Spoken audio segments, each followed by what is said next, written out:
Toyota سے خبر شامل کرتے ہیں۔ تحصیل رپورٹر آدم خان، تحریک چنان پاکستان، مذمتی بیان 4 فروری 2022۔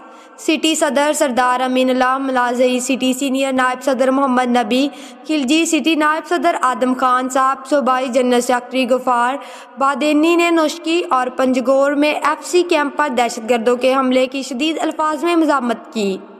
اپنے ایک بیان میں سٹی صدر امین اللہ کاکڑ نے سیکیورٹی فورسز کی کارکردگی کو سراہتے ہوئے کہا کہ ان کی بروقت کارروائی سے دہشت گردوں کا حملہ ناکام ہوا۔